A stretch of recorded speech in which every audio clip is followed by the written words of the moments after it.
एक ब्राह्मण तीर्थयात्रा करता करता तापीच्या तीरावर आला. तापीचं स्नान केलं आणि योगीराज चांगदेव त्याला दुसऱ्याचं नाव घेतलेलं चालत.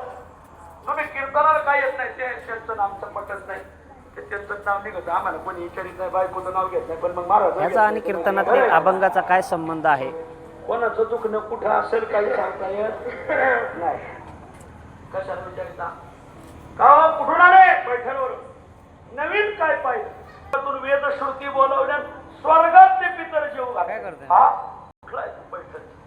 खरे खरे हे आंध्रे पंचांग गणित तुळक पाहिजे. अरे हा कोणीतरी 4-12 अवतीर्ण झाले आणि ताकद आहे.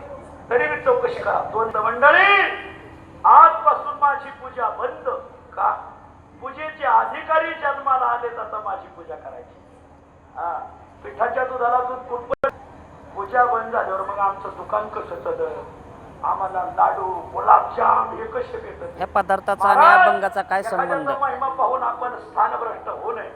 आपण त्यांचा महिमा कोण आहे काय जरा चौकशीला तिला आळंदीला माणसं पाठवा. देवास बाळ चांगदेवाचं जडवं आणि तुमच्या जटा पाताळात चालल्या.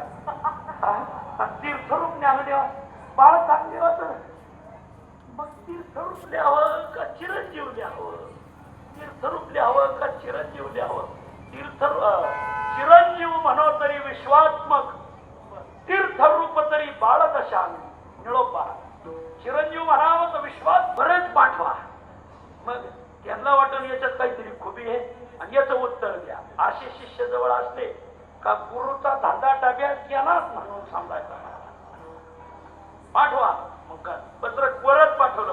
झाका डोळे झाकले, उघडा डोळे. 1 तासात आळंदीला इंद्रायणीच्या काठोरच प्रकट झाली. 1 तासात काय चांगदेवाची विद्या होती. याचा आणि ज्ञानेश्वर माऊलींचा काय संबंध? चांगदेव महाराजांचा काय संबंध? मग ते ज्ञानदेव कुठं राहतो? निवृत्ती कुठं राहतो? एकेरी भाषामध्ये हा कीर्तनकार बोलत आहे माऊलींबद्दल. अशी पोरं धावली कोठील रे तुम्ही, नेना विनीतता उद्धट बोलता महामूर्ख. लहान पोरं आळंदीची शेपडी पोरं. अरे याचा आणि कीर्तनातील अभंगाचा काय संबंध हे जरा सांगावं या महाराजाला कोणीतरी. कोठील रे तुम्ही, नेना विनीतता नम्रता कळली का काय? हा नारदाच्या गादीचा अवमान नाही का? असं कधी घडलेलं होतं का? मुलांचा हे अवमान होतो या ठिकाणी. मुलं शेंबडीच असतात. पुसताती महामुनी सिद्धराया. अरे त्रिही लोक चांगदेवाचे शिष्य आहेत का? तुम्हाला कसं कळतं? म्हणजे आळंदीतली शिळी पुराण सांगायची. मग कुठेच ते डोळ्याने गुरुजीकडे कधीही आपल्या गुरुकडे बोट करायचं नाही. डोळ्याने हा ते बसलेले आहेत ना हो, ते आमचे गुरुजी, हेच ज्ञानोबर आहे. ते चौक बाळ बसले ते लई तयार होते माऊली. आणि मग ते पत्र दिलं. पत्र निवृत्तीनाथाने घेतलं, ज्ञानोबराकडे दिलं. ज्ञानोबराने घेतलं, सोपानदेवाकडे दिलं. मुक्ताईकडे. मुक्ताई म्हणली ज्ञानदेवा. ज्ञानोबराय म्हणजे मुक्ता तसं म्हणू नये, हाती विकावा. त्याच्यावर जर पहिलं काही गिचपीट असेल त्यात काय देत आहे महाराज असेल. मग या पत्राचं उत्तर मागितलं. त्यात काही लिहिलेलं नाही. ज्ञानोबराय मला माहिती. निवृत्तीनाथ म्हणजे ज्ञानोबा याच्यात असं लिहा त्याची बुद्धीच गुंग झाली पाहिजे. म्हणजे ज्ञानोबरांनी त्याच्यात चांगदेव पास. त्याला 64 विद्या येतात ना, यांनी 65 वव्या दिल्या. हो. आणि मग स्वस्ती श्रीवटे शुपैली ववी तापीच्या गुरुजीला इकडं पाठवायला लागले 1 तास. यांनी एका सेकंदात तापीच्या तीरावर पाठवलं. चांगदेव म्हणजे पत्र दिलं. हे ज्ञानदेवाने पत्र दिले. याचं उत्तर मागितलंय. उत्तर डबे 34 काय काय लिहिलंय काय? अक्षर कळाला, अक्षर फुटाला. काही लोक आता नवीन नवीन दिंडीचे येतात ते नामसंकीर्तन शब्द. दिंडीत येणाऱ्या वारकरी यांचा सुद्धा अवमान होत नाही का? अशी वंगाळी येते कधी कधी ना. काय अक्षर कळाला. मग त्या 2 शिष्याला विचार का रे कस काय माय माहिती असं तुम्ही त्या डोळ्याने पाहिजे. शिष्य म्हणजे राग मानू नका, पण महाराज तुम्ही तिथं इनापार सुद्धा करायच्या नाही. तिच्या काय बोलताय? विनेकरी पहारेकरी यांचाही अवमान त्यांना भेटायचा नाही का? हा वजनाच आहे. आणि मग 1400 शिष्य प्रमुख, 1400 शिष्यांना 1400 वाघ. चांगदेवाचा ठाण्या वाघावर चांगदेव वर बसलेले, हातात सर्पाचा असूर आणि आकाश मार्गाने वाघ, त्याच्या खाली 1400 शिष्यांना 1400 वाघ, आणि त्याच्या खाली मग मोकळी 2.5-3 लाख माणसांना भगवत तोळे बिड्या पहा व्यसना त्या काळात चांगदेव महाराजांच्या काळात व्यसन ही होती का? चांगदेव महाराजांच्या ह्याच्यामध्ये अवमान होत नाही का? चांगदेव महाराज सांगत असताना आंबाटची माठ सगळी निघाली. भीमा भामा नदीचा संगम आहे, त्याला शेलपिंपळगाव म्हणतात. इथं उतरली, इथं उतरल्यावर निरोप पाठवला, भेटायला आलो, सामोर या. पत्रात आलं, भेटायला आलो, सामोर या. म्हणजेच अभंग सांगत असताना अथवा चांगदेव हे सांगत असताना बसून जायचं का? याचा काय संबंध? मग ज्यांची सजीवावर सत्ता आहे ना, तुमची निर्जीवावर कशी दाखवून द्या. बसा भिंतीवर. मग चालवेली जड भेटली, भिंतीला आज्ञा केली, बोलावेला रेडा चालवेली भिंती. आणि मग ते समाज चाललेला, त्याच्यावर 1400 वाघ, त्याच्यावर चांगदेव, आणि चांगदेवाच्या वरून माऊलीची भिंत. कोण चाललंय वर? पाहता पाहता त्याच्या जटाचा पुचडाच सुटला. आणि पाहिलं तर ज्ञानोबा योग्याची माऊली आहे. चांगदेव सांगत असताना पहा मी योगी, माझी यांच्या माऊली. वाणीतून काय येत आहे? आणि मग ज्ञानोबरायचं महात्म्य कळालं. उपतताची ज्ञानी हे वर्म जाणवली, आले लोटांगणी चांगदेव, उडी टाकली खाली, साष्टांग दंडवत घातला. आता गुरुजीने दंडवत घातला म्हणजे शिष्यांनी तिथं चिपडा डोळा चमकायचा. मग 1400 शिष्य झोपले, 3.5 लाख यात्रा झोपली.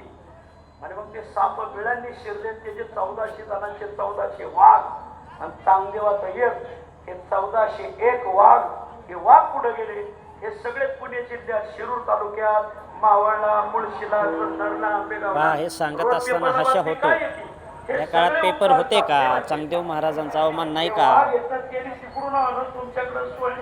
म्हणून हे महाराज कीर्तनामध्ये शूटिंग करायला नको म्हणत होते. त्याचं हे कारण आहे, हे आमच्या निदर्शनास आले.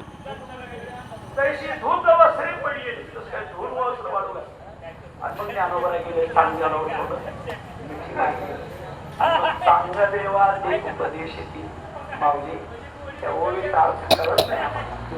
ज्ञानोबा म्हणजे मुक्ता सांगत तुम्हाला. मुक्ता म्हणजे मी देवी, देवीला बळी दिल्याशिवाय चालत. मग पहा आता सध्या महाराष्ट्र शासनाने यावर बंदी आणलेली आहे, बळी देणं. बरं का मंडळी, उद्या देवीला बळी द्यायचा.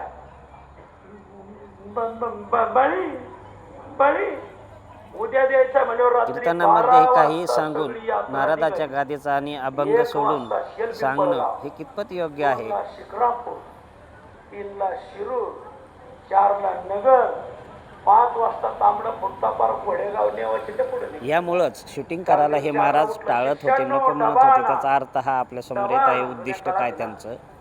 यांना वाचाळ बोलता येत नाही. त्यामुळे पहिले लोक घरी जेवायचे, टॉयलेटला बाहेर जायचे. आता लोक शिक्षित झाले, बाहेर जेवत येत,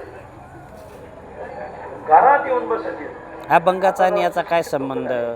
चांगदेवानी पाहिलं डबा आणायला कोणीच नाही. चांगदेव जे आहेत संत, त्यांचा किती मोठा अवमान आहे.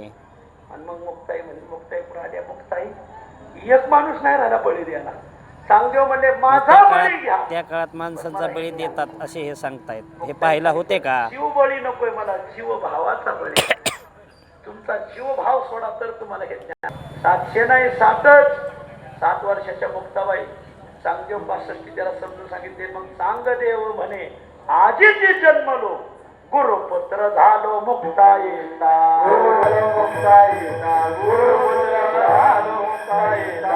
ज्ञानेश्वर माऊली, ज्ञानराज माऊली, ज्ञानेश्वर माऊली, बोला पुंडली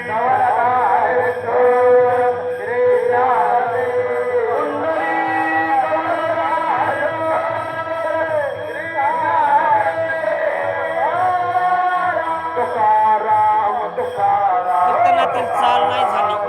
चाल होणं हा कीर्तनाचा नियम नाही.